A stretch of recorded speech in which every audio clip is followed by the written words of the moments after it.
Hello, and welcome back to Ancient Egypt's and the Bible's live stream. This is our 25th live stream, and we are here to answer your questions on Ancient Egypt and the Bible.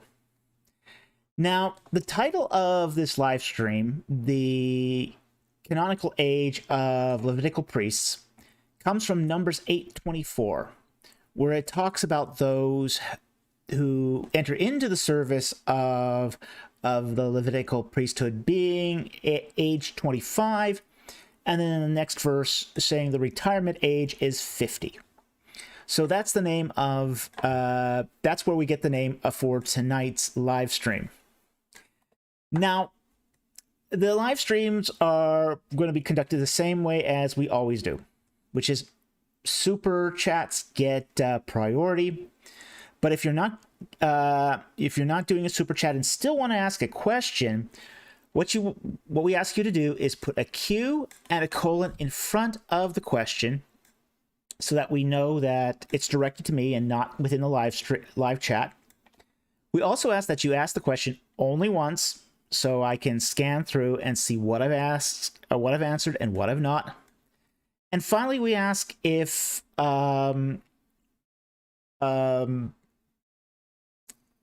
if you are going to reference, say, a Bible verse or, say, a foreign word, give us the reference for that verse or what you think the word means, so that we have some context to try to answer the question. Finally, I want to ask also that we have two rules also on the live, both in our YouTube comments section and on these live streams. We ask all participants to keep things kind and keep things respectful. We do love lively debate, but do it in the spirit of Christian love. And that's all we ask.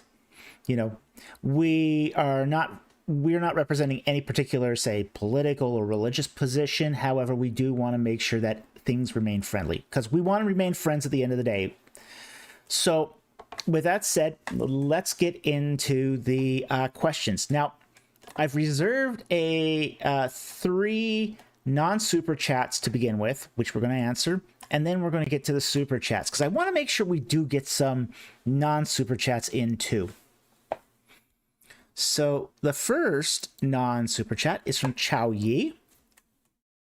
Dr. Falk, do you know anywhere that offers Syriac studies? I am interested in studying the spread of Nestorian Christianity along the Silk Road. Okay, that is a great topic to study. And frankly, not enough has been done on this. So I think that's a wonderful, wonderful topic to study. Unfortunately, this is not my field of expertise. Most Syriac studies are, say, New Testament studies, and I'm really an Old Testament guy. So I can't advise you on where to study, because I don't know the field of Syriac studies well enough. I have some textbook. When you asked this question, I did go into my library and I looked up, say, my books on Syriac, and I've got some great books from Syria about Syriac studies. But most of those people are either long retired or deceased, and I'm not sure the current how many people are in the field right now currently studying or doing research on Syriac. So, unfortunately, I can't help you here as much as I'd like to, because I just don't know. So, anyway, thank you for the question. I know you really wanted this question answered because you posted it twice. I did notice that. That was a no-no, but I did take some time to try to find at least a decent answer. But I think it's a great topic. I think you should pursue it.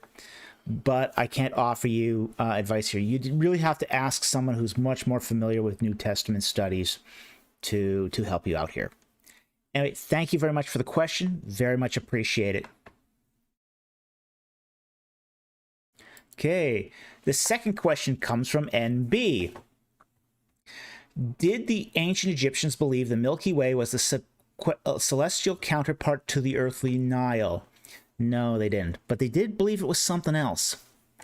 Were the gods believed to travel in barks along the Milky Way? No. Okay. Now, they believe the counterpart to the celestial Nile actually traveled under the earth, not in the sky. They thought that the sky represented a different sort of region of the cosmos. Now, interestingly, what they thought the Milky Way was, or is, or was, is the body of the goddess Nut. She's the sky goddess. Okay.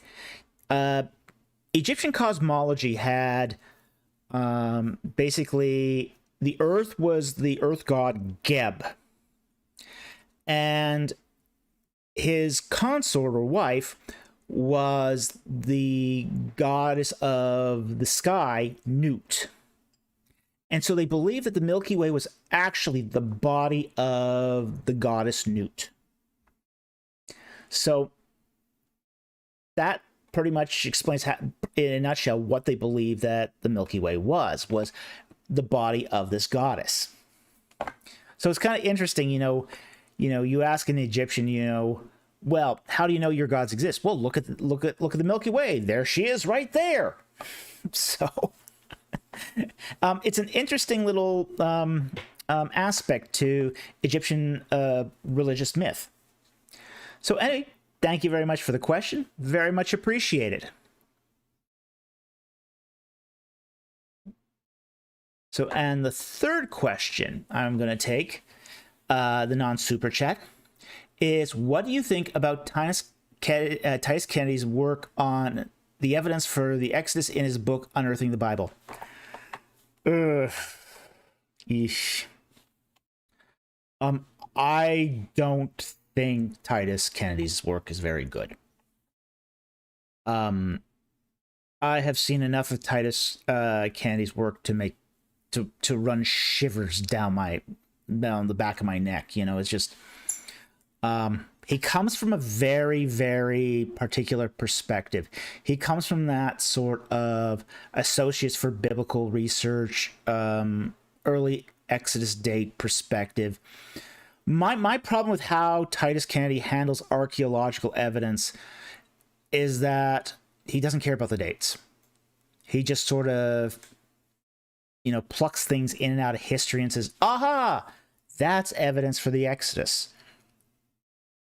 Even if the dates don't match, or another explanation would be better to explain why certain things happen at certain times. For example, one of his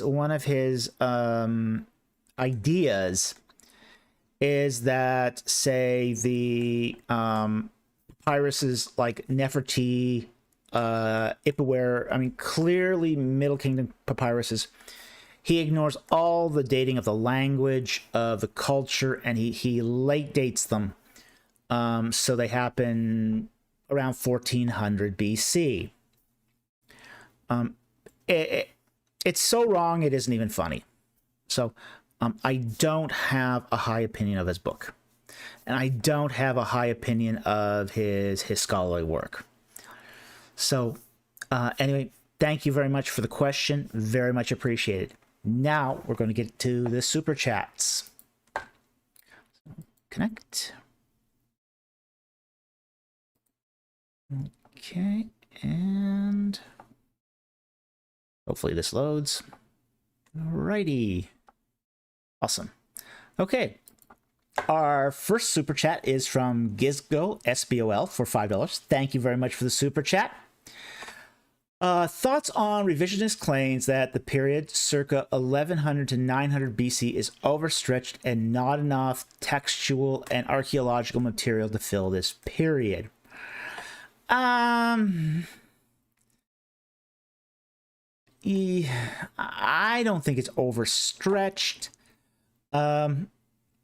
I think there's a lot happening in that period. A lot can happen in a very short period of time. I also think, too, that revisionist claims are based upon certain suppositions chronologically that I just don't think hold water. I really think that once you start taking into account synchronisms from Assyria, from Egypt, and the surrounding nations, I just don't think chronological revisionist claims, or even say Israelite chronology revisionist claims can hold water. In this respect, I think I really sort of stand on the shoulders of conventional chronology in most cases, just because the evidence is better. It's just plain better. And the revisionist claims just don't even come close. Now, if I've misinterpreted that question somehow, please let me know and we will try to rectify that. But that's what I am taking away from your question, and that's how I would answer it. Anyway, thank you very much for the super chat. Very much appreciated. Okay, the next super chat comes from the Dragon of the Mississippi for $5. Thank you very much for the super chat. Was Herod's execution of the 2-year-olds and under a historical parallel of Pharaoh's drowning of Hebrew sons? Yes, it was. If so, should we expect to not find any remains? Not necessarily. You know, I think it was Mark Twain who said, history doesn't repeat itself, but it rhymes. And I think what we have here is in a sense that the fact that Herod's slaughter of the children of Bethlehem and Judea is essentially, you know, something that rulers did all the time when they felt threatened. You know, it's a slaughter of 2-year-olds was usually not considered in the scope of ancient history. You know, rulers killing infants, well, that just happened. And unless it was recorded, it didn't get much attention because it was just so often. Now we have to remember that in Judean history that slaughters happened, massacres happened, you know, when Antiochus Epiphanes, you know, conquers Jerusalem, you know, he has this massive massacre of people, and he kills, you know, Israelites on the altar, you know, and then he slaughters a pig on the altar. You know, these sort of acts were commonplace for rulers invading a culture. And Herod, if he had felt threatened by, say, you know, a king of the Jews arising amongst the infants, oh yeah, he would absolutely do this. I mean, this, you know, this is the same guy who killed like his sons, you know, because they weren't behaving exactly like he thought they should. You know, the guy was a nutter. The guy was a complete nut job. So, should we expect to find remains? Well, how do you find the remains of infants, especially, say, in the 1st century? What you might find is you might find ossuary, you might find, but, you know, you probably wouldn't find anything that connects a death of an infant to, say, the massacre of Herod. So, should we expect to find remains? No. But were there remains? I'm thinking probably, yeah. Just because these events happen so often. Now, does that prevent it from being a parallel to Pharaoh's drowning of the Hebrew sons? No. I'm sorry. Should we... I mean, is this a parallel? Yes, this is a parallel to Pharaoh's drowning of the Hebrew sons. So, there is in a large respect a reenactment of the whole Exodus narrative in the life of Jesus Christ, and this is just part of it. So what we do have here is a kind of reenactment of the events of the Exodus happening in the life of Jesus.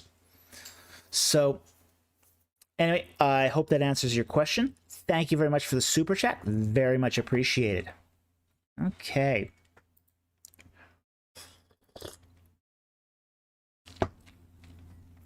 Jared Gilmore for $25.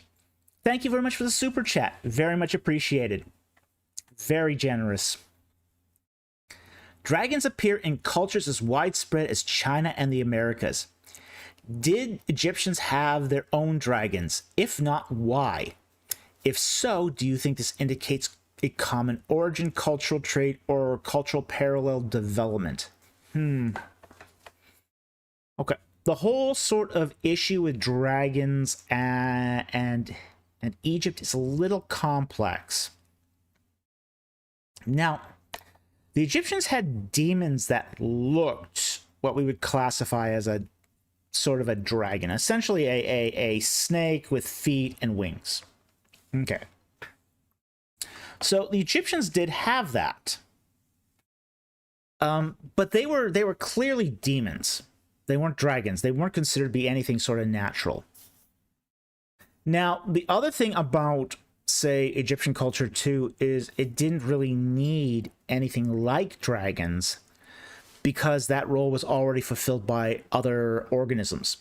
Particularly, they had basically three things. They had cobras, they had Nile monitors, and they had crocodiles. You know, any of these could have filled, say, the specific mythological roles that, say, dragons take on in other cultures.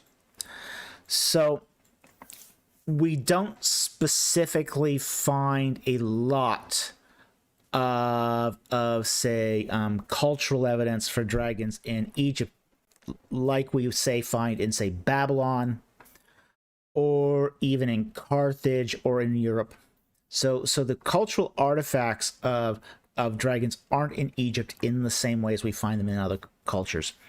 And again, it boils down to Egypt is a river culture with river organisms that are endemic to places near the river. And so we see more of their myth revolve around that kind of biology. But great question, and an interesting question too. Now, even when we talk about something like a Papyrus, I'm going to expand on this just a little more. Well, even when we talk about a serpent like a Papyrus, he's a snake. He's not a dragon. You know, he's sort of the great snake that challenges the rayboat once a day to try to eat the sun. And he's slain. So we do find the slaying of serpents. We also find beneficial serpents, like the Uraeus, like the Wadjet. So Egypt has sort of this mixed relationship with reptiles. Okay? So anyway, I hope that answers your question. Thank you very much for the super chat. Very much appreciate that. Okay. The other Paul for Australian $10. Thank you very much for the super chat. Very much appreciated. I've read the argument for an early composition of Deuteronomy, from it being structured like Hittite suzerainty treaties. Do you concur with this argument? Yes, I do. Kenneth Kitchen wrote a large tome on this, and I do agree with this. And it's a very complicated, very well-structured argument. And has there been any decent critics of it? Now, some people have critiqued Kitchen's view on this, but a lot of that critique doesn't actually boil down to what Kitchen said as his particular hypothesis in this matter, as much as it does that it supports a traditional biblical narrative. So I don't think those critiques have exactly been fair. And the critiques of Kitchen's work on this have basically divided into two camps. One is more of a liberal camp that says, how can you possibly support a early composition of Deuteronomy with 21st century scholarship?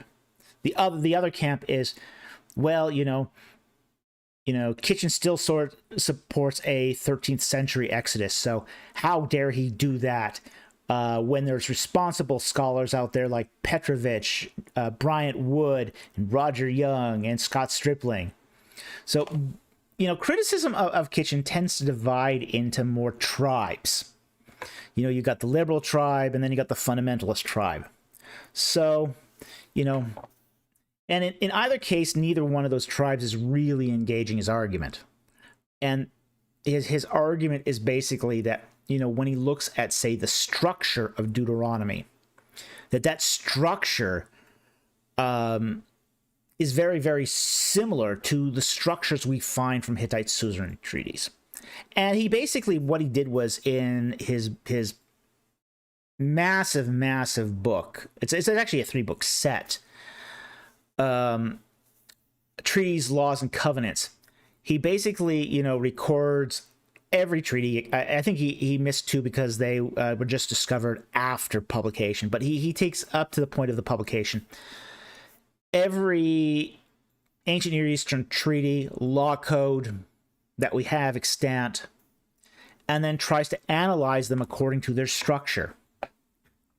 And that structure includes things such as invocation to the gods, promises, punishments, terms, stipulations, epilogues, and he tries to derive a particular structure out of each and every treaty. And then what he does is he compares those structures. And then he says, okay, we got these structures. They seem to be consistent for the particular period of time.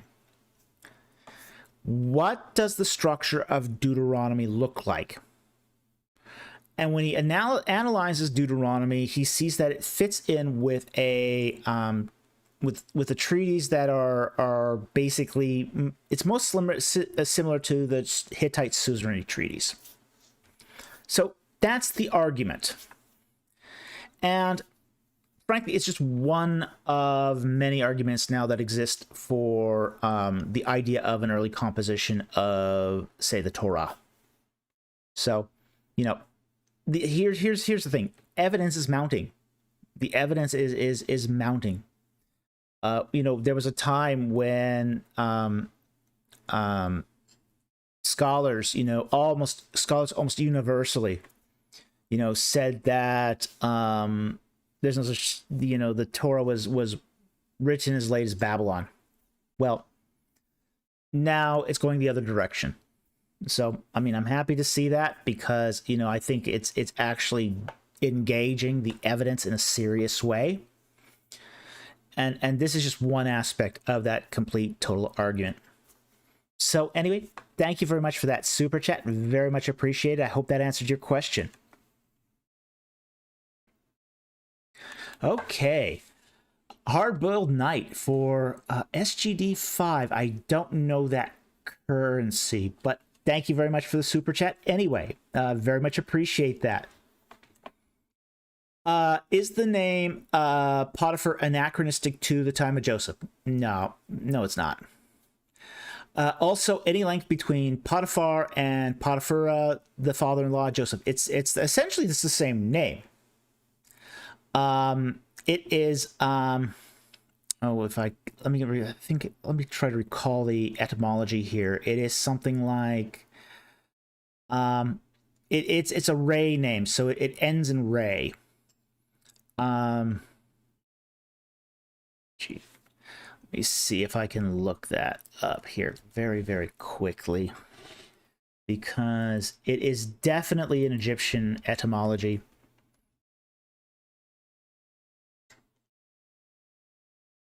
Let's see, I'm going to look that up here.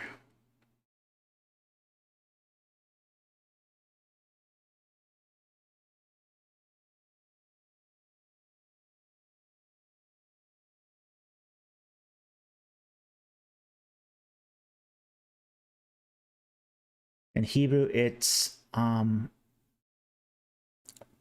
Potiphar. Okay. So it's going to be something along the lines of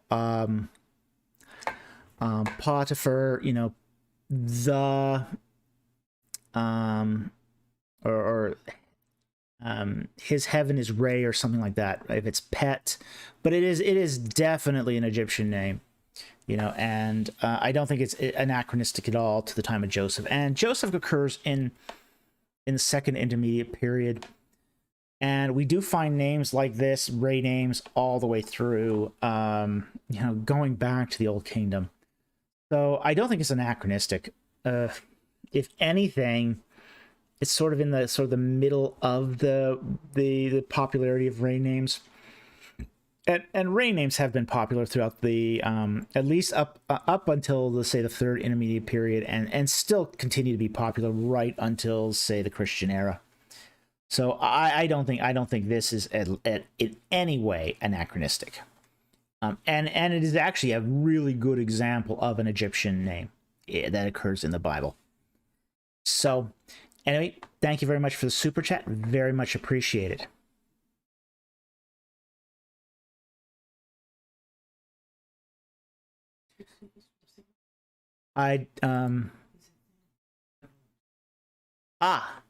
Thank you. I did see, it was pointed out to me that you are coming from Singapore. Yep, there we go. Awesome. Good to have you on the live stream tonight.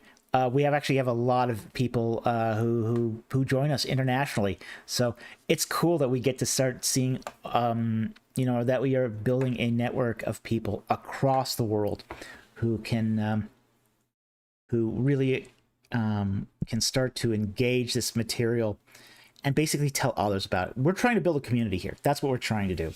So having somebody from Singapore here is just, you know, it's music to my ears. Anyway, thank you for the super chat. Appreciate it a lot. Okay. Okay. All right. CNMK for $1.99. Thank you very much for the super chat. Female virginity in ancient Egypt until marriage? No, not necessarily. How do I describe this without getting demonetized?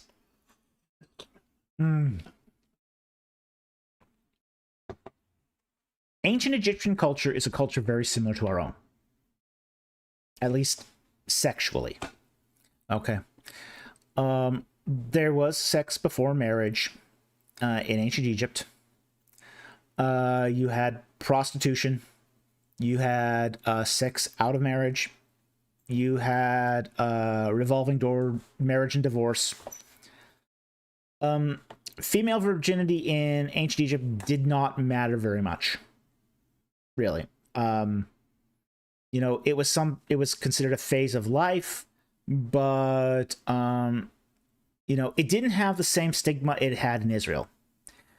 In Israel, if you had premarital sex as a woman, you were almost considered to be damaged goods and had quite some difficulty getting married. You were somewhat considered a pariah in your community. That wasn't the case in Egypt. That absolutely wasn't the case in Egypt. In Egypt, it just didn't seem to matter that much. In fact, people would often go to festivals and say, partake of these sorts of behaviors before marriage and sometimes even after marriage. So, yeah, no, it was not virginity until marriage. It was license. Yeah, that's the best way to say it. It was sexual license in Egypt. So anyway, I hope that answers your question. Thank you very much for the super chat. I very much appreciate it. Okay. Tom Mann for $20. Thank you very much for the generous super chat. Critics say it's a fact that Jews took their eschatology resurrection beliefs from Persia. There's good evidence that Persia had such beliefs very early. But First Isaiah and Hosea also hint at resurrection. What are my thoughts? My thoughts on this are that the ancient Near East was a whole potpourri of ideas. Okay, there was lots of religious ideas floating around, and this is true of sort of every age of say humanity. You know, we swim in a pool of religious ideas, and you know, nobody is carving out a religion out of nothing. You know, we are sort of taking our ideas from a pool and then using them for our purposes, and then putting those ideas back into the pool of ideas for somebody else to use. And this seems to be how all religions develop. And early Israelite religion is no different in this regard. You know, they're swimming in a massive pool of ancient Near Eastern ideas. You know, they got ideas from the Egyptians, from the Canaanites, from the Edomites, from the Neo-Hittites, from the people of Tyre and Sidon, and the Philistines, and the Persians, and the Babylonians, and the Assyrians. They're all exchanging each other's ideas. This is one of the reasons why we find such, say, consistency of religious ideas across the ancient Near East, is because they're all sharing each other's ideas. You know, they're not the same. I mean, I'm not saying that say, you know, the Egyptians believe the exact same thing as the Israelites, who believe the exact same things as the Babylonians. I'm not saying that at all. But what I am saying is that there is say, we can see commonalities where one group, say, took an idea from one and adapted it from there for their purposes. So it doesn't surprise me in the slightest that you know, that the early Israelites, and I use the term Israelites here because they're not actually quite Jews. That doesn't happen until Rabbinic Judaism, when say Israel really transforms into what we would now know today as Judaism. But these Israelites, especially in the exilic and post-exilic period, are exposed to Persian myth. They're exposed to Babylonian myth. They're exposed to, say, Urartian myth and Median myth and Elamite myth. And they're taking parts of these ideas and they're adapting them. They're taking them and they're using them for Yahweh worship. They're not worshiping the gods of those lands. But what they are doing is they are, say, taking stuff that's in their culture and anchoring what they believe and what they know to what is in the culture. And we do this too. I mean, we're not, say, as explicit in our religion in this way. But whenever we write something today, let's say we write a PhD dissertation. This is my favorite example. You know, if I take ideas from 500 people and I put it in a book, and I cite all my sources, that's masterful research. If I take only one source and copy from that into my book, that's plagiarism. If I take 0 sources and write a book, that's completely disconnected from reality. Sources and what we borrow is how we connect what we write to the real world. So if the Israelites are taking pieces of eschatology from Persian myth, if they're taking it from Babylonian myth, if they're taking it from other biblical books, it's how they're mooring their writing with the real world. So my thought is that absolutely they're doing this. Does it affect, say, the inerrancy of the text? Not one bit. It doesn't affect the infallibility, the inspiration of the text at all. So yeah, absolutely they're doing this, but they're also, you know, consulting other sources as well. So I hope that answers your question. It's a very good question, and thank you very much for the super chat. Very much appreciated. Okay. Jason Push for $5. Thank you very much for the super chat. I've heard there's a contradiction within Exodus on what was the name of Joseph's father-in-law. What is your thoughts on this? Okay, I have two possible thoughts on this. In tribal groups, it's not uncommon to have more than one name. Okay? Now, we also know, too, that Moses was married more than once. He's married to a Midianite woman, and he's also married to a Cushite woman. Now, we don't know if one died before the other. We don't know the circumstances between the two marriages.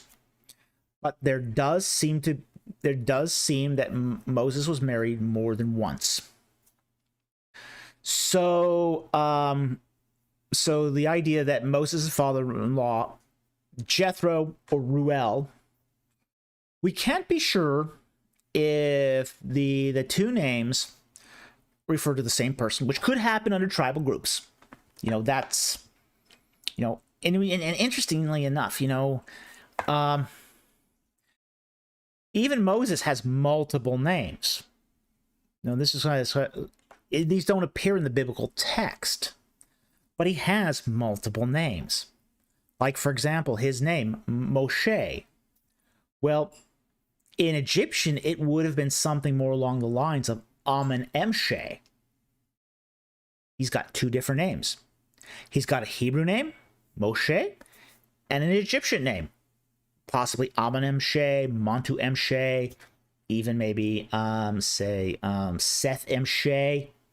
So, you know, we don't know what his original Egyptian name was, but he invariably had another name. So it is possible that Moses' father-in-law could have had two names, Jethro and Ruel. Or, as I said, the other alternative is it could have belonged to his second wife, the Cushite. So we can't be sure what it is, but given those alternative explanations, a contradiction here seems really unlikely.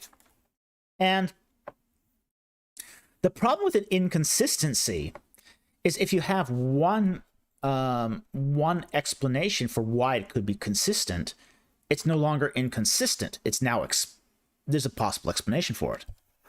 So I don't think this is a contradiction. I think we don't exactly know how it exactly is consistent, but there's more than enough possibilities here to explain why, you know, the two names exist. Anyway, thank you very much for the super chat. I hope that answered your question. Thank you very much. Okay. Eus Sandoval for DOP 250. I don't know. Dominican Republic. Wow, we have a really international crowd tonight. This is exciting. Well, I'm jazzed. I love the fact that our live streams are getting much more international. This is cool. Awesome. Well, welcome. Still love everybody. Good evening, Dr. Falk. What is your opinion on the Tower of Babel? Do you think there was a real Tower of Babel? Yes. I will say it is a tower. There was a Tower of Babel, but I also don't think that it is exactly as it is this often, you know, portrayed. Okay. Now, the biblical text says that the men gathered on the plain to build a tower to reach to the heavens. Okay. Now, we've kind of in a lot of our in our exegesis by imagination. How about that? Exegesis by imagination just kind of thinks about the Tower of Babel as being this big tall tower that was so tall it tried to reach up into the heaven. It's not that. It's not that at all. It's about building a temple so that, or sorry, a sort of a ziggurat, basically a mound or a platform where people would choose their own way to reach up to heaven. It's man-centered religion. It's man-centered religion. That's the offense of Babel. It's not God-centered religion where God reaches down to man. It's man-centered religion where man, on his own terms, reaches up to heaven. Okay? So this is why it's such a big deal to, and so offensive to God. You know, after God, you know, spares humanity with the ark from the flood that destroyed all mankind, you know, now man has decided to turn its back and just say, oh, we want to do religion, but we want to do it my way, because I don't want to be scattered. I don't want to be pushed onto the earth. So I'm going to just do it my way, and I'm going to do it, you know, so that I build this mound, and then we will do our sacrifices the way we want to do, and God, take it or leave it. Well, Yahweh worship doesn't work that way. You know, Yahweh worship doesn't work that way. If you want to worship Yahweh, you've got to do it Yahweh's way. You have to do it the way that God prescribes, because that's the only way that is acceptable to God. And in many respects, what the Tower of Babel tried to do is the same thing we find later on in, say, the high places in, say, the books of Kings, where people try to worship Yahweh in the high places in an unacceptable manner. They weren't they weren't idolaters. They weren't worshiping pagan gods in these high places. They were worshiping Yahweh in the high places, but they were doing it their own way, and that was unacceptable. So that's what's happening with the Tower of Babel. I do think it was a real place. I don't think it was like this massive, huge tower. The point of it was not to go into outer space with a tower. That wasn't the point. That's Elon Musk. The point of the Tower of Babel was that they would just, you know, do man-style worship and unite all of mankind in that man-style worship. So anyway, thank you very much for the super chat. Very much appreciate it, and I'm glad you could join us tonight. Okay. Slam RN for $20. Good to see you, Susan. Glad you could be with us tonight. Okay. Are you the word rakia has been translated as dome instead of expanse or heaven several Bibles due to rise of accommodationalism versus concordism in biblical scholarships? Any thought on this? Okay. Well, the whole term rakia is sort of how do I put this? It's got a little bit of a contentious history. Now, one of the problems with the term rakia is that it in sort of older scholarship, and I'm not saying that much older, like scholarship in the 1930s really sort of equated rakia with what we call the celestial ocean. And I think that's probably the truest translation, is probably celestial ocean. Okay. But it does, in its very, very basic sense, mean an expanse. Now, do I think that the dome is a good translation? I don't think it's a horrible translation. I just, yeah. I've got some problems with concordism too. I do have a few problems with that. Concordant translations can be very, very odd, and does not always account well with, say, the fluidity of, say, of a translation. One of the things about a concordant, say, translation is, you know, the whole idea that you have one word, one meaning throughout an entire text, I think is really doesn't work in the long run. So no, I don't think that makes accommodationalism any better. Okay, that's not saying that accommodationalism is the best, because frankly I don't think that's any better. So but I do think there's sort of a natural language middle ground between the two that I think is really the better approach to say Bible translations. And frankly, I'm not the expert on Bible translations. Here I would defer to my good friend Paul Lawrence, who is a Bible translator and also a Bible scholar. Paul Lawrence is excellent on this. What was it? He wrote a book just recently, which I still need to read, because frankly I'm very behind on my reading, called Eggs or Turnips, where he writes this and it's on Bible translations and how words change as the scholarship changes, and how archaeology challenges some of our definitions of what we thought words meant. So here's, as I say, this is something like this technical. I would defer to Paul, because he's an excellent scholar and he knows the subject a lot better than I do. But anyway, those are some of my thoughts on this subject. So I think Expanse is a good translation. I think Celestial Ocean is a decent translation. Heavens is a great translation, although a little less so. I don't think Heavens is a great translation. Expanse, Celestial Ocean, those are better. Dome or Heavens, you're starting to get sort of more along the extremities of say, meaning here. So anyway, I hope that answered your question. Thank you very much for the super chat. Very much appreciated.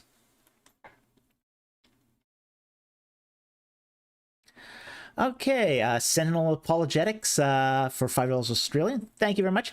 Wonderful. We had it's good to see you here, Robert. We had a great live stream the other night on Robert's channel.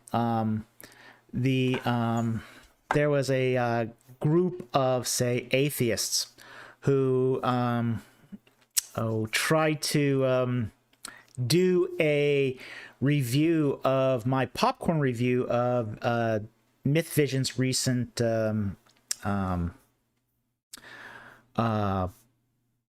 YouTube interview with Digital Hammurabi. And wow, that was a great live stream. It's long. It's like over 4 hours, but it was very interesting. Very, very interesting what they objected to. There was some humor in there. I mean, it was pretty funny. I had a great time. Great time, and I would highly recommend, if any of you get the chance, to go watch that review of a review of a review.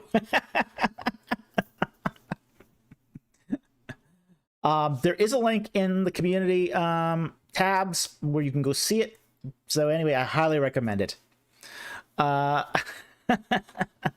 So anyway, let's get to the super chat. David, thoughts on Kriegel Exegetical Library? I just bought Dwayne Garrett's commentary on Exodus, published 2014, and it's impressively detailed. I don't know that much about the Exegetical Library, the Kriegel Exegetical Library. One of the things I will say about commentaries is you can't just buy a commentary series and hope that it covers it. Now, I mean, I've got my favorites. I will, straight out say that, when I go look at commentaries, I tend to defer to Nicknit or Nikot commentaries, or if I want a more liberal perspective, the Hermeneia commentaries, or if I want a more evangelical perspective, the Word commentaries. But no one commentary series has the best commentary for any particular book. It almost varies from commentary to commentary, which book to book, which commentary has the best offering. So, I tend to be much more of a I'm much more particular about my commentaries, just because I know that the quality of a commentary series can vary so dramatically. You know, one commentary for one series might be good, but be terrible for another, for another book. So you can't just there isn't consistent quality across all books within a commentary series. So I haven't read Garrett's commentary. It might be very good. I don't know. Haven't read it. So being a little bit short of change, I haven't bought it. So who knows? You know, maybe next year when I'm out at the conferences, I may be able to pick it up for a discount. So anyway, thank you very much for the super chat. Very much appreciate it.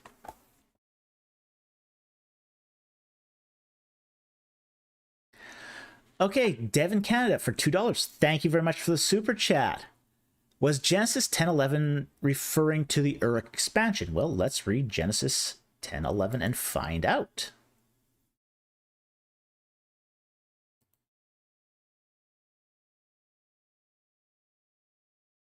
Okay. I'll read from verse 10 here. And the beginning of his kingdom was Babel and Erech, and Akkad and Calneh in the land of Shinar. From the land he went forth into Assyria and built Nineveh, Rehoboth-ir, and Calah, and Rezin between Nineveh and Calah. That is the great city. Right? Now, it's talking here about Nimrod. And if I am correct, here. Yeah, so this is sort of taking place before say Babel. So no one is really sure here. There's a problem with the whole Nimrod Uruk expansion. And that is, it's really hard to pin this down. It's really hard to pin this down. I know that the Uruk expansion is a very popular theory in, say, more fundamentalist circles, where they sort of tie this idea to, say, you know, the fall of Babel, and all of a sudden everyone spreads out. And you know, yeah, we do have some evidence of an expansion. And it does happen during the dynasties of Uruk. But we don't know to what extent it expands. We don't know the exact timing of that expansion. There's so many. We're working here with such a deficit of information in this period of time that it's even hard to say that there was a Uruk expansion. Now, is it possible? Yeah, it's possible. But you know, I don't like trying to come up with a theory where there's not enough evidence to justify it. So I tend to sort of stray away from that theory. And I don't exactly subscribe to, say, Genesis 10:11. I don't think that is exactly the Uruk expansion. Again, I mean, the whole idea of the Uruk expansion, at least in fundamentalist circles, is it's the direct result of the fall of Babel. So, given that, I've got some methodological and, say, interpretive issues here that I don't feel comfortable about.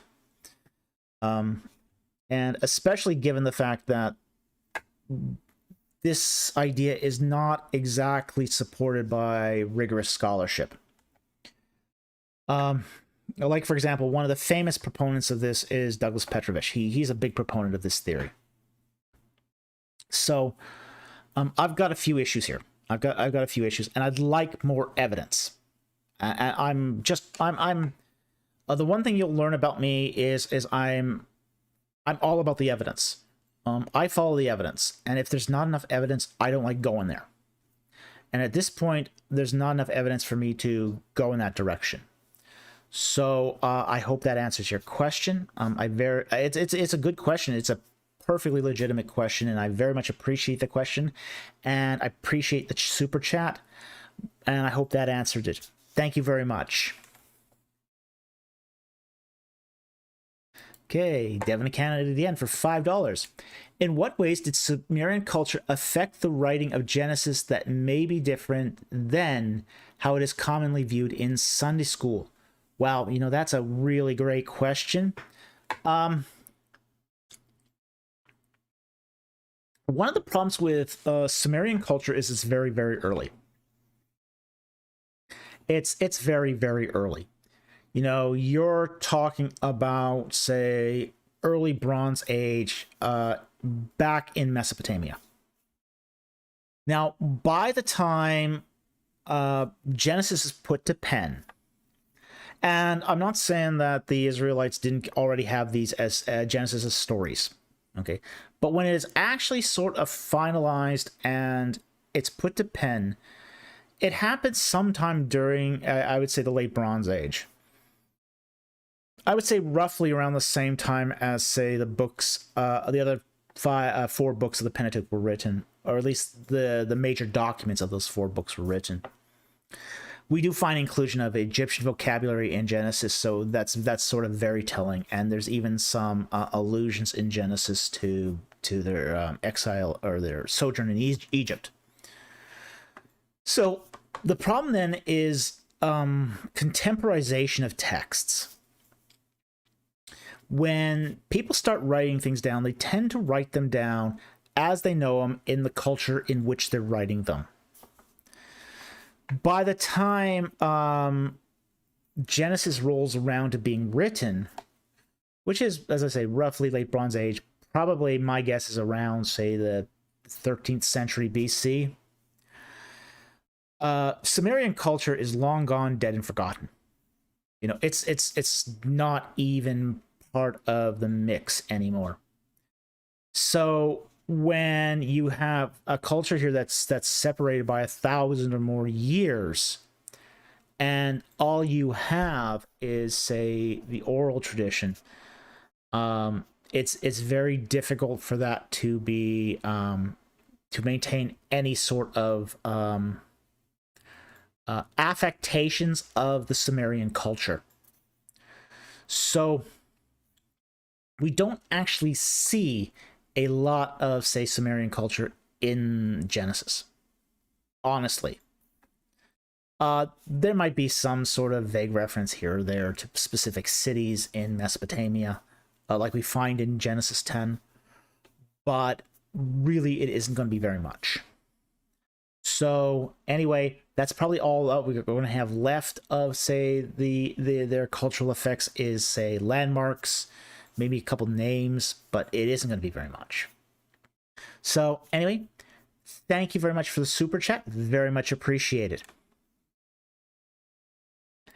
Sentinel Apologetics for Australian $2. Thank you very much. Here's to the atheist falling in love with folk. Well, I don't think love is the right verb here. I wish they would fall in love with me. I mean, I really have nothing against them. In fact, I hope they do well. I wish them nothing but the best. You know, even Digital Hammurabi and Kip Davis, you know, I wish them the best. You know, I have no ill will against them. But I also don't like what they are doing to the faith of believers. So, you know, I am going to stand upon, you know, the evidence. I'm going to follow the evidence. And if that evidence leads me to say that the Bible should be trusted, I'm going to say that. So, I respect the fact that they have a different view, and I hope they respect that I have a different view. So with that, thank you very much for the super chat. Very much appreciated. Matthew Harrell for $5. Thank you. Good to see you tonight. Hi, Dr. Falk. I hope you're well. Well, I'm hurting a bit from work, but that's life. How did snake charming work in the Near East, and where did it come from? Ooh, yes, it was done in the ancient Near East. There are snake charmers that are recorded in a variety of ancient Near Eastern sources. It was done from Egypt all the way to Babylon. We do see it frequently, and basically it's interesting that, when we talk about, say, snake charming in the ancient Near East, it's done pretty much in the same way today as it was way back then, where they basically, used music, even though snakes can't hear you, can't really appreciate music. They would bob a lot. They would distract the snake. They would handle it. They'd keep them in baskets. So yeah, it was very much. The ancient practice of snake charming is very, very similar, very remarkably similar to the snake charming of today. And in like today, it passed down family lines. It was probably passed down through family lines back then too. So we do have evidence for this in the ancient Near East, and we do have evidence of it from Egypt, as I say, all the way to Babylon. So it was something that people did. Now, why did they do it? Well, mostly for entertainment or for religious practices, but they did do it. So anyway, it's a great question. I've never gotten that question before. Thank you very much for the super chat. Fascinating question. CNMK for $4.99. Thank you very much for super chat. Thank you for doing these. Oh, you're most welcome. Frankly, this is one of my favorite days of the week, is just being able to do these live streams. I love taking questions and answering them. Again, for this is a ministry. We are doing this for our community. We are doing this so the community can grow. They can learn.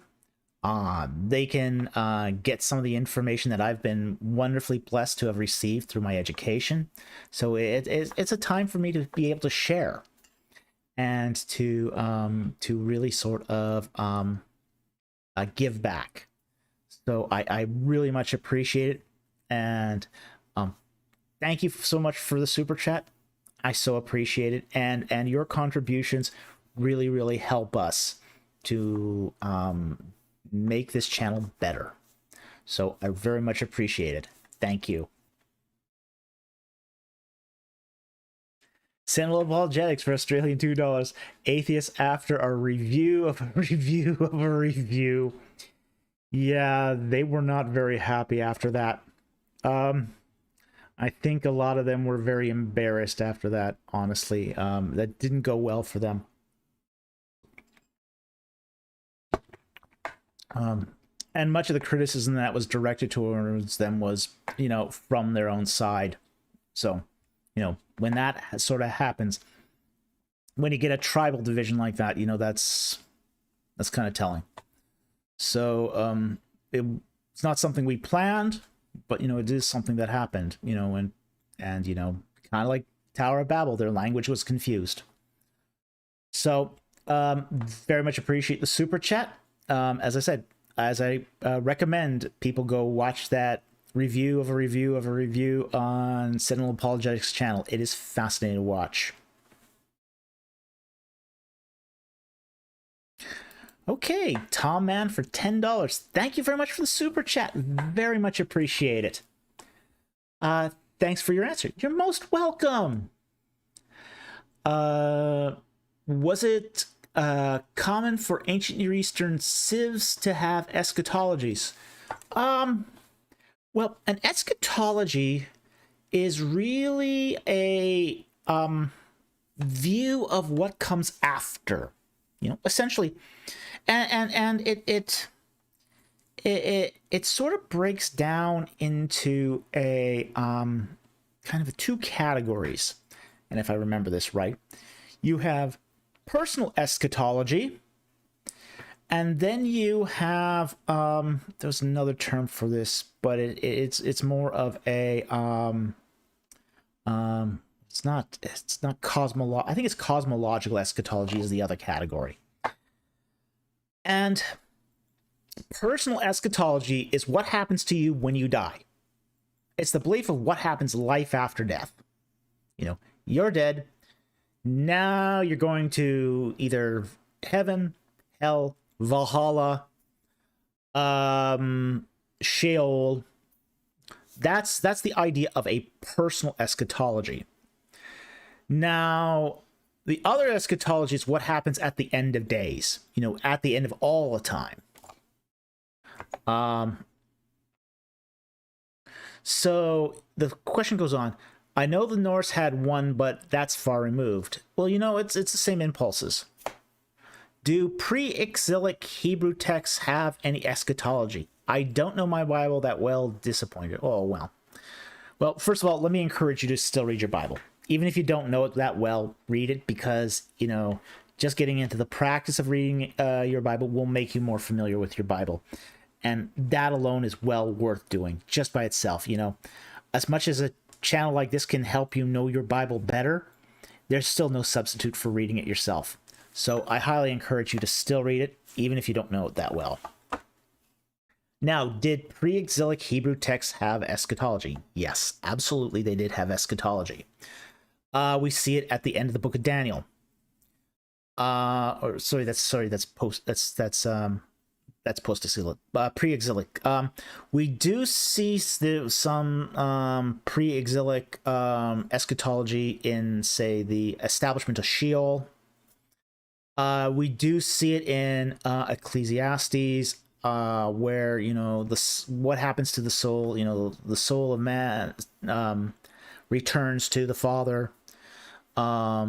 You know, there is some at least hints of say personal eschatology in the pre-exilic texts.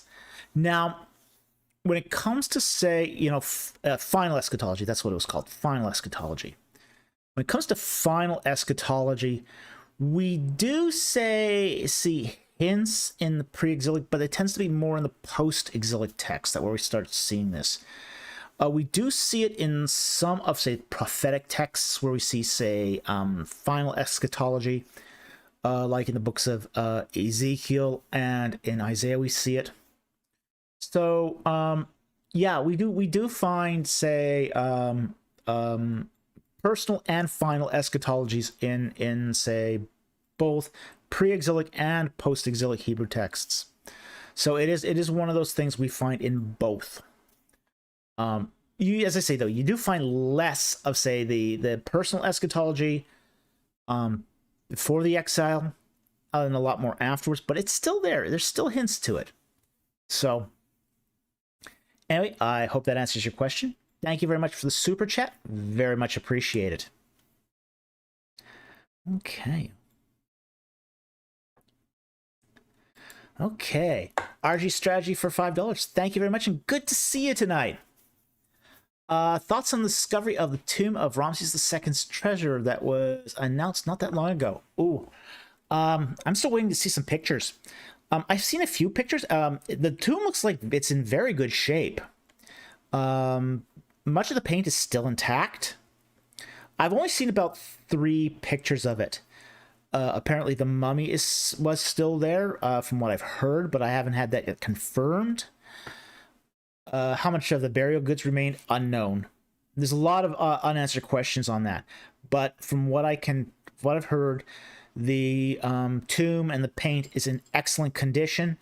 It sounds like it's going to be relatively easy for them to conserve. I like the fact that that this has been announced, and I can't wait till they start sort of publishing the tomb. Once they start publishing the tomb, that's going to be very interesting, especially if he's got a biography section in his tomb. And a tomb like this, I mean, and it's a big tomb. It's a big tomb. It's a rock cut tomb. It's got plastered walls. It's got writing on the walls. It's got funerary statuary. It looks on at the surface. It looks like a great looking tomb, And if it's got a biography section, that can tell us an awful lot. But we won't know more until it's published. So I'm really looking forward to seeing what comes out in publication. But we won't know until then. But anyway, thank you very much for the question and the super chat. Very much appreciated. Tom Wanchett for $2. What is your preferred commentary on Exodus? Oh, I'd have to look that up. My problem with commentaries on Exodus is that I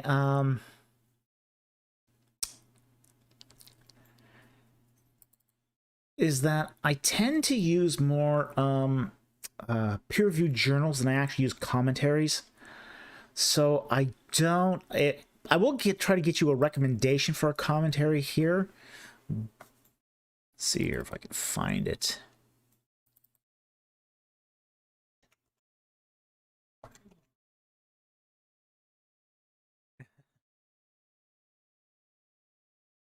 Okay, do I have it here? I have somewhere a list of preferred commentaries, but that I usually consult when I need a commentary. But trying to find it is another matter.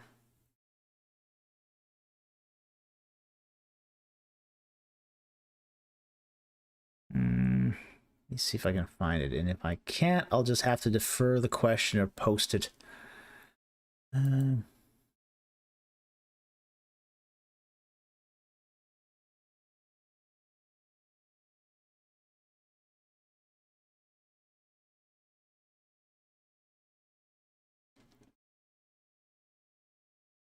Yeah, I don't think I can find that right now. Yeah, the problem is, as I say, is I don't use a lot of commentaries for Exodus. The fact is, I haven't actually preached from Exodus in a very, very long time, and the last time I did it, I basically gathered, say, 5 good commentaries. And the fact is, I never just stick to one commentary. So I don't stick to one commentary. There was a survey done when I was in seminary that the average pastor uses between 1 and 0 commentaries when he prepares his sermon. And that statistic really stuck with me. So I sort of vowed to never be that guy. Never to be that pastor that's so slack that I'm just using a single commentary to do a sermon. So when I decide to do, say, those sorts of work, I don't just use one commentary. I use many commentaries. If I have to do that work, even if I have to go down to, say, the theological library, like Regent or VST's library or UBC, and find many commentaries. So when I do my writing, I don't consult one. I consult many commentaries. So I don't have a preferred commentary on Exodus. I would say if I probably would have to be forced to pick one, I might pick the Nikot one, just because Nikot has really, really high standards for its Old Testament commentaries. So I'm very much I like the Nikot commentaries, and I think they're very, very solid commentaries. They're also very expensive too, so I tend to pull them out of the library when I use them. So I hope that answers your question. I know it's not. I mean, whenever you ask me about commentaries, I'm just gonna say, I use lots of them. There's no commentary I think that is so awful that I won't use, at least in some respect. I mean, there might be some of those paperback ones that I think are pretty worthless. You do get those, but those more, say, those less good commentaries don't seem to be as much of a problem for, say, Exodus as they are for, say the prophetic books or the Psalms, where standards can sometimes be a little lower. But when I do a sermon, I typically use 5 commentaries. I try to use no less than 5. I might use a 6th or 7th if I think that it's a if I've pressed between 6 or 7 good commentaries. But I will use no less than 5 when I do sermons. And that's just my professional ethics here, professional practice that comes into doing it. So anyway, thank you very much for the super chat. Very much appreciate that. Okay. Matthew Harrell for $5. Thank you very much for the super chat. Mystery Babylon reminds me of Ishtar. Am I wrong to think Babylon was being described with her imagery? Oh. Yes. It is yes. It is. You are to think Babylon.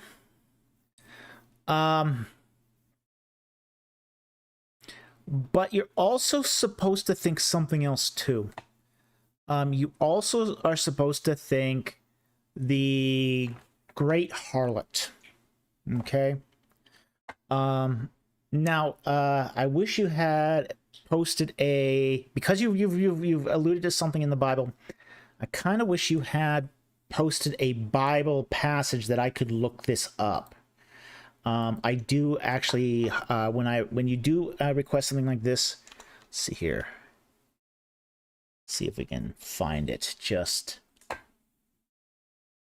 okay.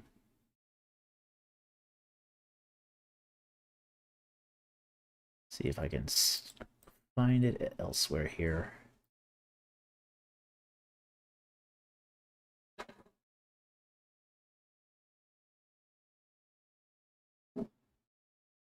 Yeah, okay, it's Revelation 17:5, and upon her, I will go back one verse. 4, and the woman was clothed. This is Revelation 17 verses 4 and 5. And the woman was clothed in purple and scarlet, and adorned with gold and precious stones and pearls, having in her cup a gold cup filled of abominations and of unclean things of her immorality. And upon her forehead was the name, a mystery, Babylon the Great, the mother of harlots and of the abominations of the earth. Okay, now there is something here that's really sort of being described here, and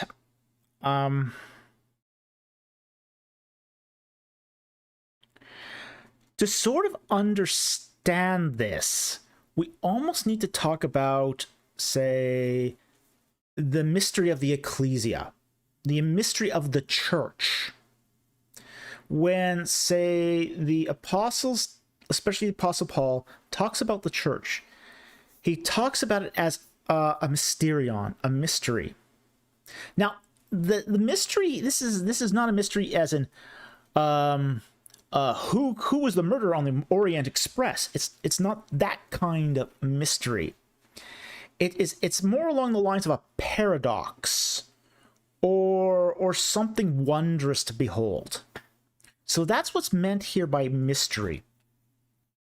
So when we talk about, say, the mystery of the church, what we are talking about here is that we have this entity of a nation of, and the mystery here is the body of Christ, and that's the ecclesia. The body of Christ is made of several units. Each of us is a part of that body of Christ. Each of us has different spiritual gifts, and combined, the body of Christ, the ecclesia, is the mystery. It's the wonder to behold. It's the, wow, this is awesome, or this is a paradox, is that it's many people but one body united in Christ. Okay? Now, when we look upon, say, Revelation 17:5, we almost have to approach, say, this text with a similar sort of viewpoint, which it's a mystery that is, again, this is John using the word mysterion. You know, Babylon the Great, the mother of harlots and of abominations of the earth. What this is it is apostate religion. Okay? This is apostate religion. Just like we have, say, a mysterion of faithful Yahweh worship, there's also a apostate worship. You know, where they're not worshiping Yahweh, they're worshiping the beast. They're fallen away. They're unfaithful. You know, and I'm, you know, I've heard preterist views on this, that this is Israel, you know, apostate Israel, and might be, but it could also be, say, people who were among the elect of the church who fall away, because we're told that, you know, the end times won't come until the church falls away. Apostasia is the Greek term. It falls away from the faith. And when the falling of the way of the faith occurs, the end is near. So what I think is that this Babylon the Great is this apostasia. It's the apostate people who had been connected to Christ through the church, just like we find in Hebrews 6, and then fell away, and then became part of this mysterion of apostasy and of unfaithfulness and of abomination. So anyway, I hope that helps. Thank you very much for the super chat, and very much appreciate the questions. An interesting question. Okay. Luis Sandoval for Dominican Republic, 250. Thank you very much. Good to see you again. Question. You have asked if anyone had a supernatural encounter. Do you personally had a supernatural encounter? And if so, what can be classified as supernatural? Okay. Oh boy. Yes, I have had supernatural encounters. Absolutely. Am I prepared to discuss those supernatural encounters? Not really, but I have seen things.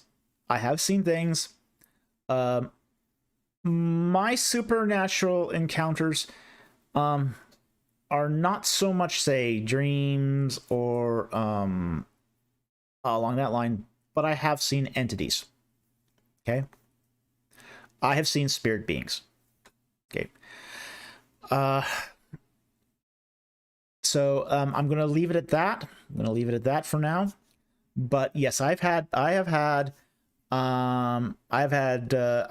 encounters of the supernatural. So that answers your question. Thank you very much for the super chat. Very much appreciated. But on the other hand, too, I am very, very interested in hearing other people's experiences as well.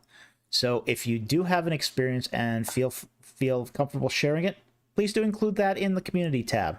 I do find it very, very interesting. Okay. Devin Canada again for $5. Thank you very much. Was there a Egyptian significance to the long ages in Genesis 5?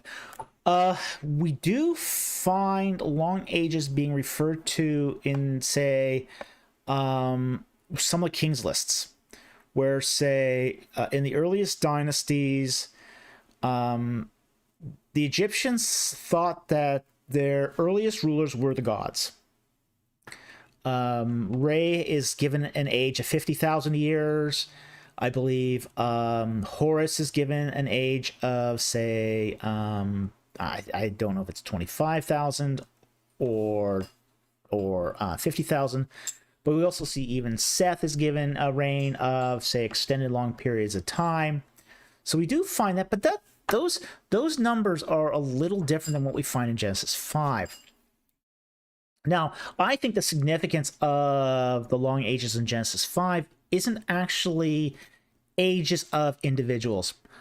I think what's being represented in Genesis 5 is, say, clan ages. How long a clan survived before it was replaced or superseded by the next clan. And we find clans being talked about all through the Old Testament. Ancient Israel was a clan-based society. It was completely a clan-based society. And we find this even in the Abrahamic tradition, where when Terah leaves Urkesh, he's going off with his clan. He's got his 3 sons, and he becomes a sojourner. And it's in this clan structure that we find such idiosyncrasies, such as Abraham sending out his servant to his brother to get a bride for his son Isaac.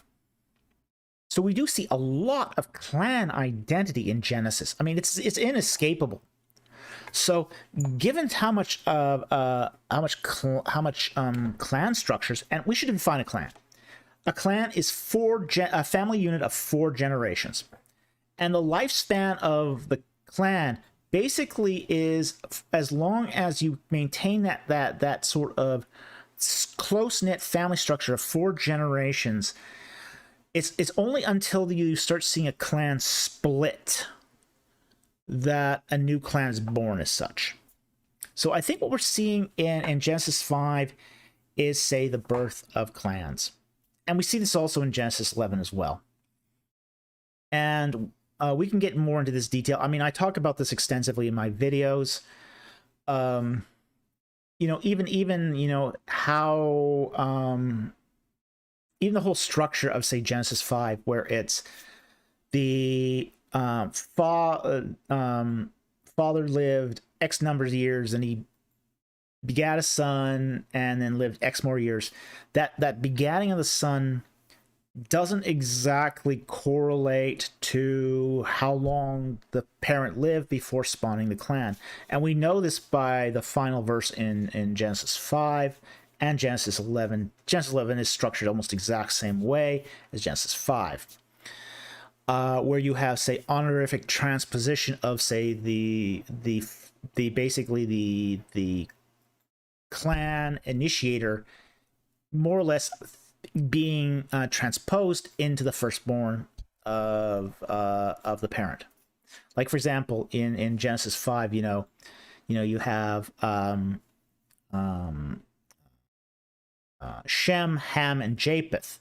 Well, Shem wasn't the firstborn. We see the same thing in Genesis 11, where you have Abram, Haran, and Nahor. Well, Abram's not the firstborn. Abraham's given the firstborn position. He's given the honorific firstborn position. So, even though Terah becomes a father at age 70, it's not to Abram. He doesn't become a father until his 130s. We see the same thing at the end of Genesis 5. So we have to take those structures in Genesis 5 and 11 as if they're essentially the lineages of clans. So anyway, thank you very much for the super chat. Very much appreciated. Okay. Louis Sandoval for Dominican Republic 100. Thank you very much. Also, which Egyptian film depicts best ancient Egypt? Oh, I'm not much of a film goer, honestly. And there isn't actually very many films on ancient Egypt. I can tell you a whole lot of films on ancient Egypt that are absolutely terrible. I will say this: the Ten Commandments, the Cecil DeMille's is actually remarkably accurate. I'm still very tempted of doing a popcorn review of the Cecil DeMille's film of the Ten Commandments, just to point out all the beautiful details that they included that are true to ancient Egypt. So I have to admit that's a very, very good film. Some of the costuming's a little over the top. I'll be very honest about that. But that's true of almost all films on ancient Egypt. The costuming isn't always that accurate on films that depict ancient Egypt. But I've seen a lot worse. I've seen a lot worse.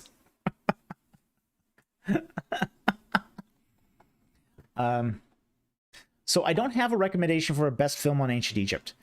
And honestly, I don't actually watch a lot of films either because I'm very, very busy. So I wish I had a better answer for that, but I will recommend the Cecil DeMille's film, The Ten Commandments, the classic. It's very good. It's very good. I have my beefs with it, but overall, I think it does a really excellent job of trying to portray Egypt as it was. So anyway, thank you very much for the super chat. Very much appreciate it.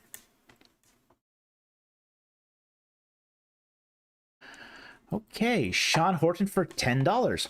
Thank you very much for the super chat. Would Egyptians and other ancient Near Eastern idol worships have felt a tension believing gods were above them, or at least as far as abilities go, but that humans were in a position to manipulate the gods? Well, well,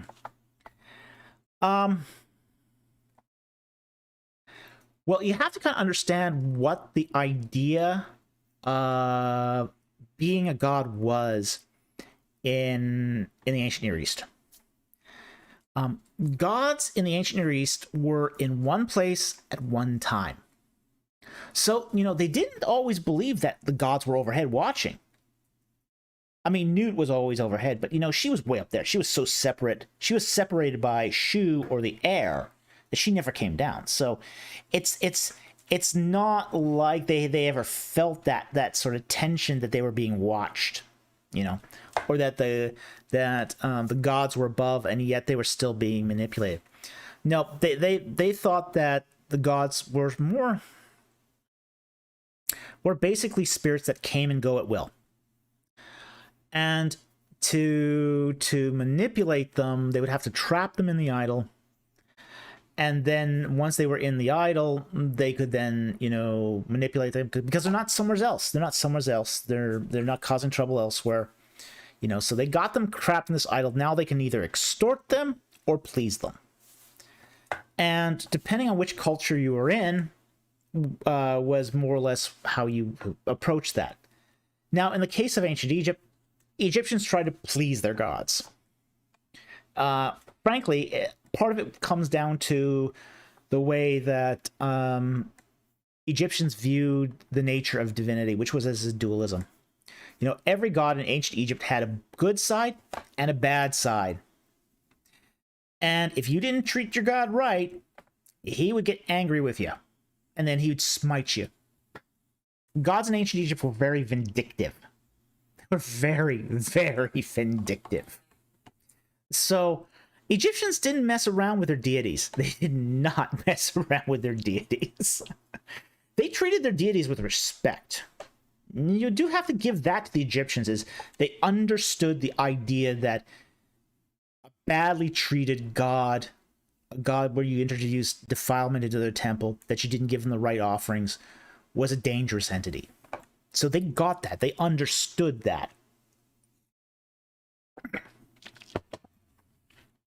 Now, on the other hand, in Canaan, they would try to extort their gods. Because in Canaan, it was more the idea was, well, I've got you trapped in here. Now I'm going to get you to do what I want, because otherwise I won't let you go.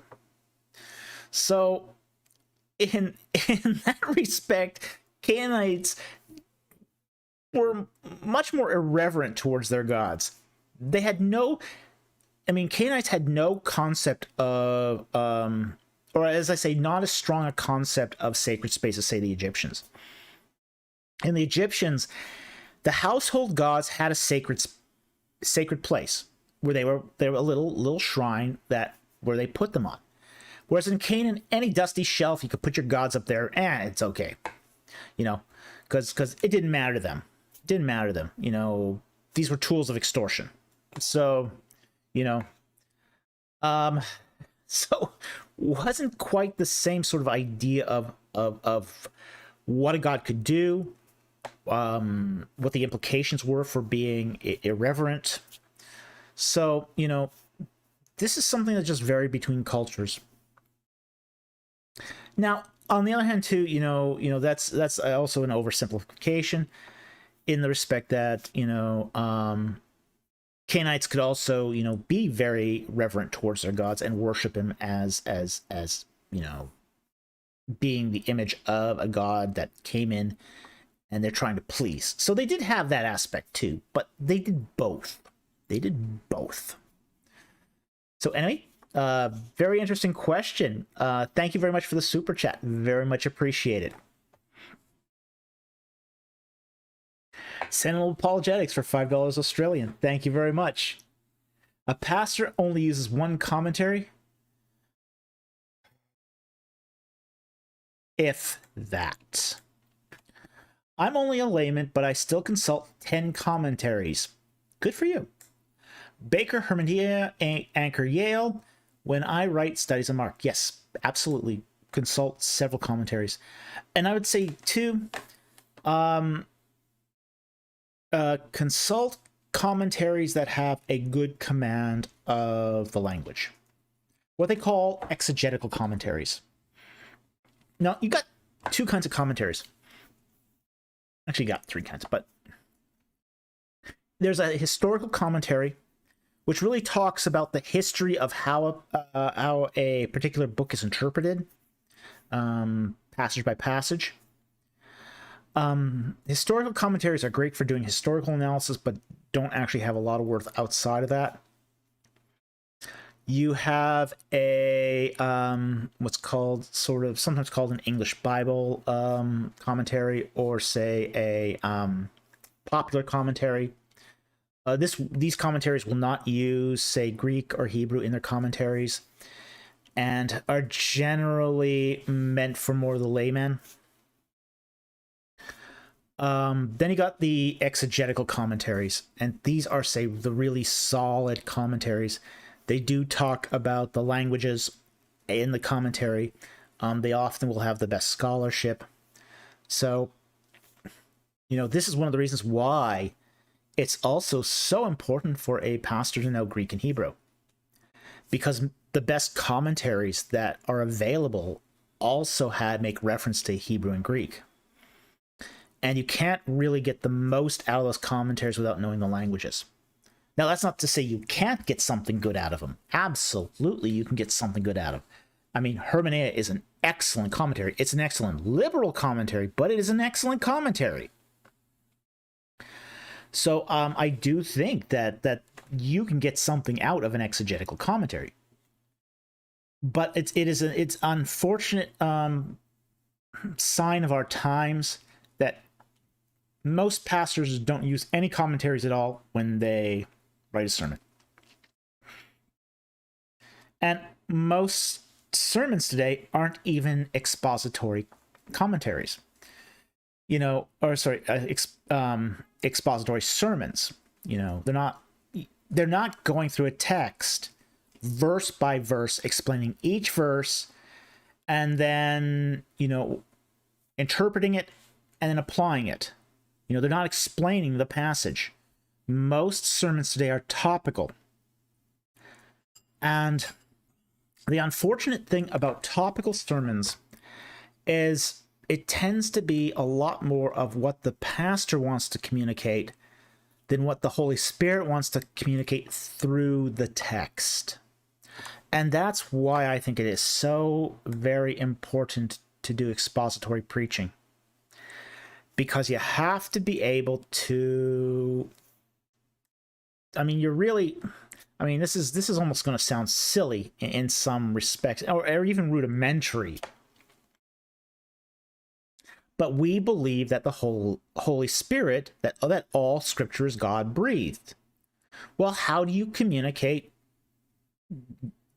God to people using the Bible? Well, you read them the Bible.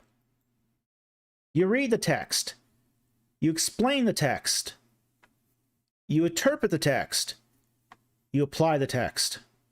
But it all focuses around the confines of the text. You never go outside the text. Because once you start going outside of the text you're preaching on, you start infusing your message into the message that God is trying to deliver through the text. Because it is the text that persuades. It's the text that educates. It's the text that illuminates. And it's the text that allows people to grow. And it allows people to grow because it is God-breathed. So, I mean, I think it's really, really sad that most sermons today are written with 0 to 1 commentaries. You know, how do you explain the text? How do you explain the text without commentaries, without falling back on those hundreds and hundreds of years of Christian knowledge? I don't get it. I don't get how pastors can do that. Other than it's just dereliction of duty. It's dereliction of duty. So anyway, that's my thoughts on that. Thank you very much for the super chat. Very much appreciate it. Okay. Kwame Adu 007 for $5. Thank you very much for the super chat. Very much appreciate it. Hi, Dr. Falk. I mentioned this a while back, but I wasn't sure about the exact Papyrus Anastasi. But is Anastasi I evidence for the Anakim? Now, I think you mean the giants here, if I'm not mistaken. Now, Anastasi Papyrus I does have a reference in it that talks about the Shasu being between 4 and 5 cubits. Now, there's 3 cubits. You've got, say, the standard cubit, which is 18 inches. You've got the royal cubit, that's 21 inches. And then you've got the divine cubit, that's 24 inches. If we just take the standard cubit, which is 18 inches, Papyrus Anastasi I places the height of the Shasu at between 6 feet and 7.5 feet. So yes, these are the Shasu is an entire basketball team. Yep, they're tall boys. So is that evidence for the Anakim? Yeah, I think that there's at least evidence. There's at least evidence that the legend was there already at the time of Ramses II. So if it is there at the time of Ramses II, then when, say, the Israelites are sort of coming into the land, or at least making their first ventures in the land after the 1 year out in the wilderness, if there's any truth to that legend in Ramses II's time, then it's understandable that when when the spies go into Israel and they come back out to the 12 spies, that they're reporting seeing giants. So it does give warrant for that belief.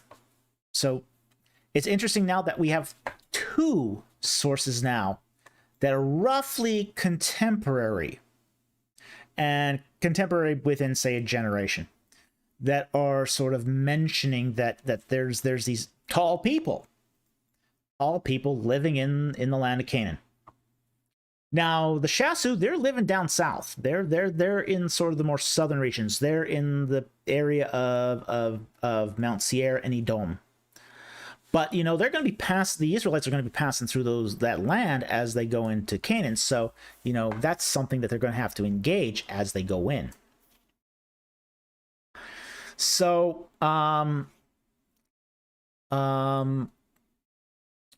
so I think there is warrant for it. So, as I said, whether or not it is legend or a factual account, I think that there's some. It's more leaning to a factual account.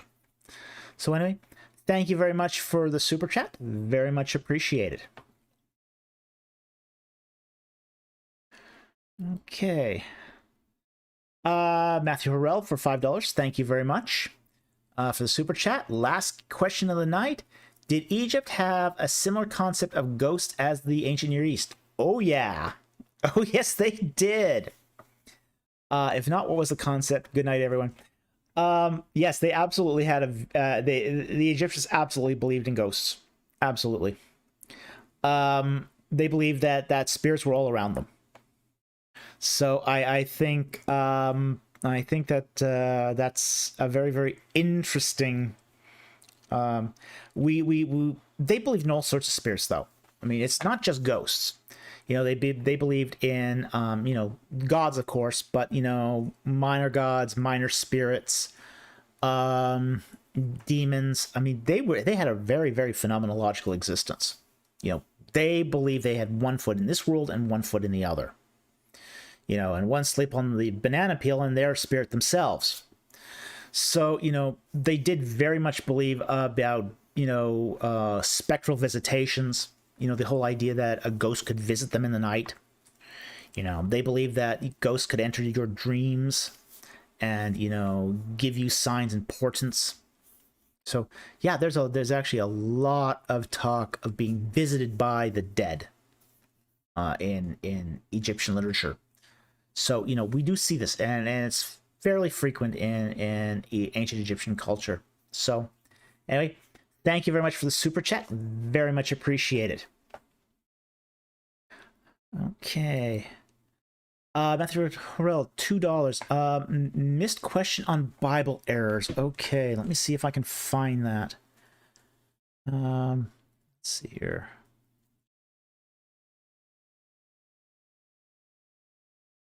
Okay. I see the question.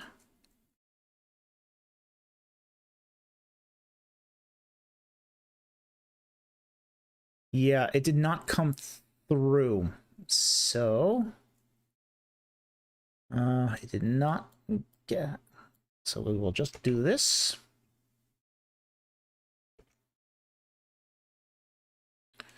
Okay, and I will put it up like that. All right. Now, this question is from Matthew Harrell. $5 super chat. Thank you very much. It did not come through on my Twitch software, which happens sometimes. So I appreciate you bringing that to our attention. Thank you very much for that. I really appreciate it. And thank you very much for the super chat. Since there are numerical errors in Scripture, how can we say Scripture is infallible? Well, okay. There's a couple of ways we have to look at this too. Now, when we talk about infallibility, we are really talking about what the Bible asserts in the context it asserts it in. Okay? Now, with that said, there are some things that the Bible asserts to be true, and there's some things it does not assert, even though it records them. So in the things that it doesn't assert to be true, but it records, those things are not infallible, even though the recording of it may be infallible. Second of all, the text we receive today is not necessarily infallible.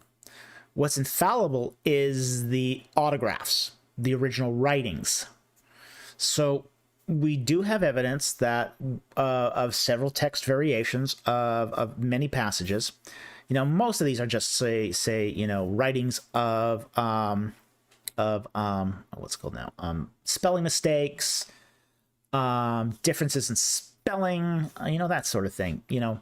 Ancient Hebrew and ancient Greek was not a prescriptive language. It was a descriptive language.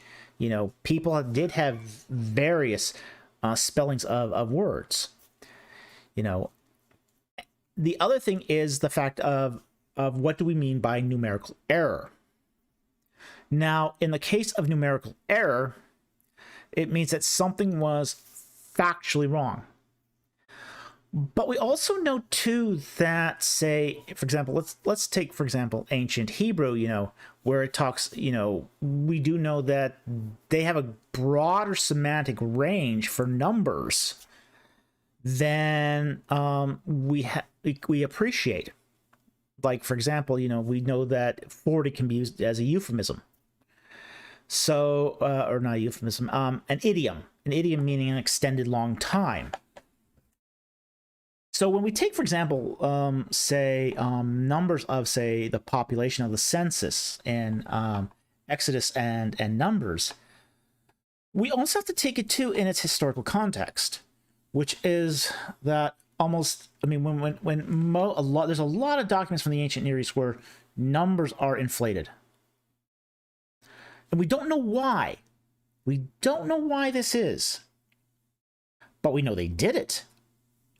You know, the annals of what's it called now? Alexander the Great. You know, the numbers of, say, Persians he encountered are greatly inflated. You know, he's not really encountering an army of 2 million people. There's also inflation of the numbers at Thermopylae. You know, we know that, you know, I mean, there's not an accurate count of people when it comes to many of these ancient documents. And we don't exactly know why that is. You know, the ancient writers will record some details with incredible precision. Incredible precision. You know, down to, you know, maybe the left or right-handedness of a person, or a feature that made them distinct, you know, or, say, you know, precise measurements of say, you know, Ark of the Covenant or the bark of Amun-Re. But at the same time too, there's some measurements or counts that ancient people didn't care about, or, you know, spitballed, or, you know, it just didn't matter as much. And for some reason, population counts seem to be one of these. And again, we don't know exactly why. But we can't exactly say they're in error either. Do I have an imposter?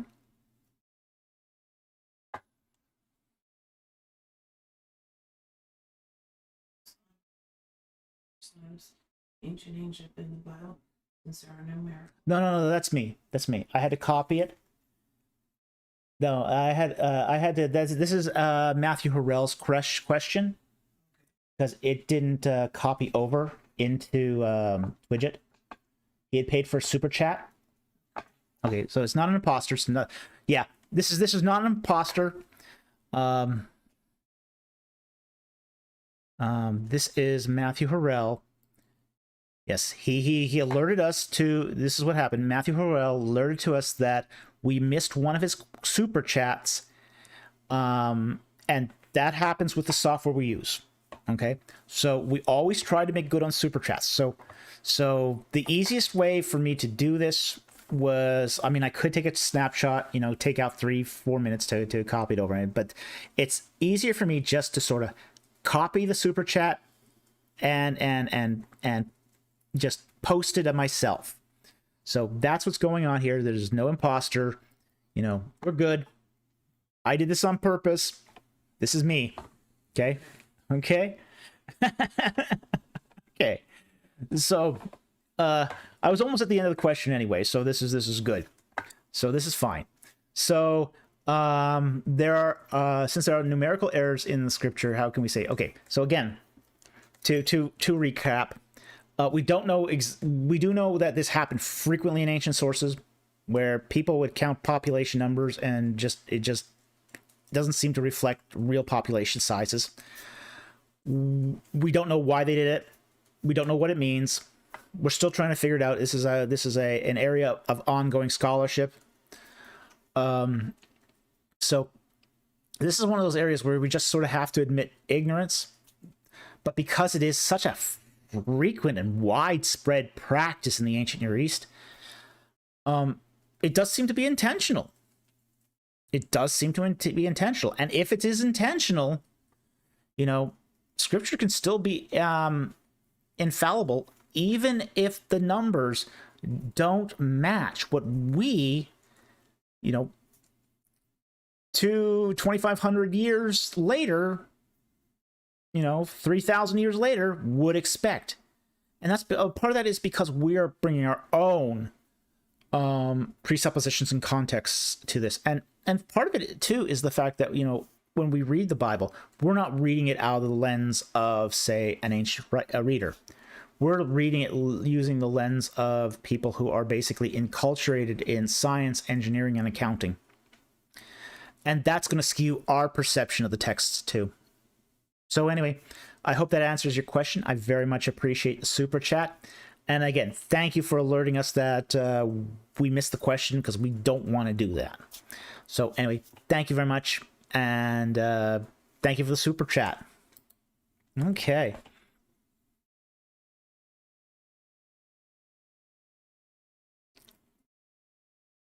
So I see there are no more super chats. So let's take. We're getting close to the end of the night. We already started the night with 3 non-super chats. So I'm only going to take one more non-super chat, and then we're going to call it a night. So let me see what we have here. And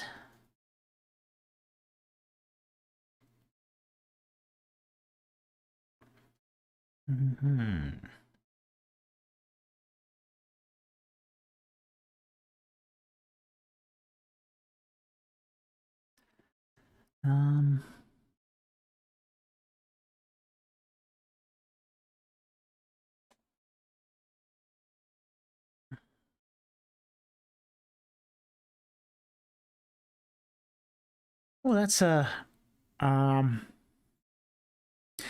interesting question, actually. I'm gonna take Deanne Salazar's question here, because it's actually a really interesting question. Deanne Salazar asks the question: does God condemn space exploration and settlement implicitly? Obviously, it's not referenced explicitly. Space Hebrews laugh out loud. It's actually not that crazy of a question. You know, there are some theologians that basically have said that the earth is man's and the heavens belong to God. So, you know, there are texts out there that seem to at least imply implicitly that space settlement and exploration is off limits to mankind.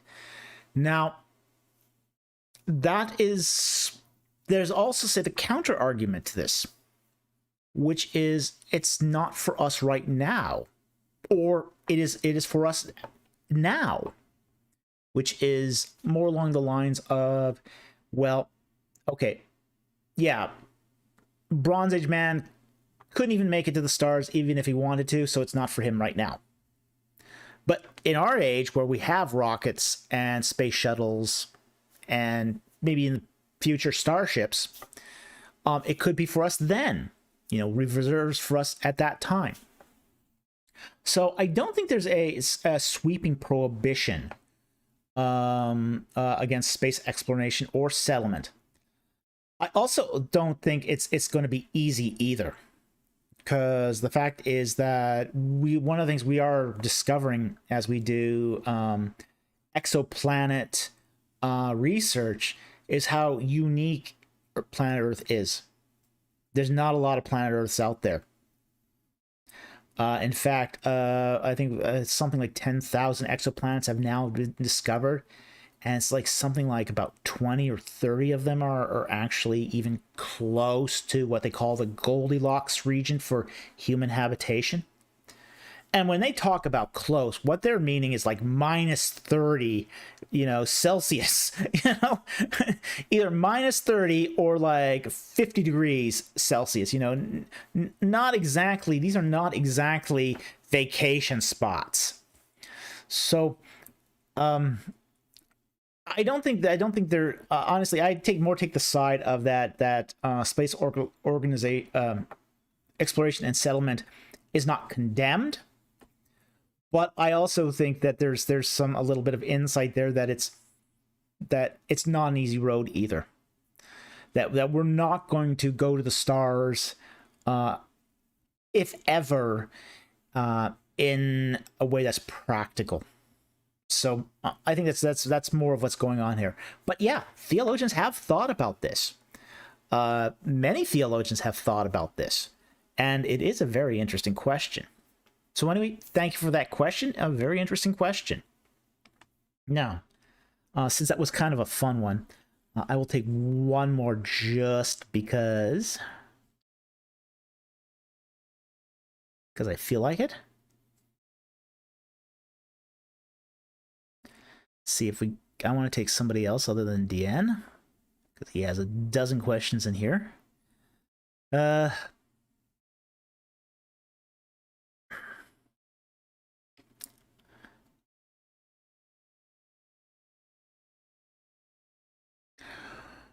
Oh, I could take that, but I don't want to. Let's see here.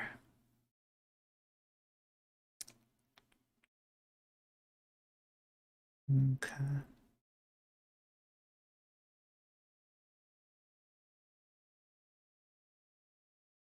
We'll talk about that later.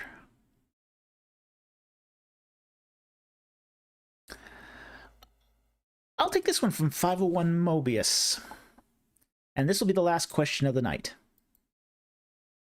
Okay. Have you ever played the Senet game? Well,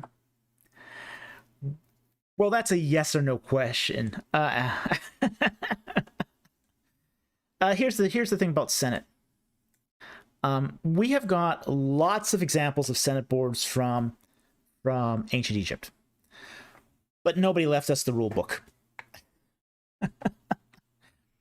Now, there are people who have tried to revive Senet as a game to be played,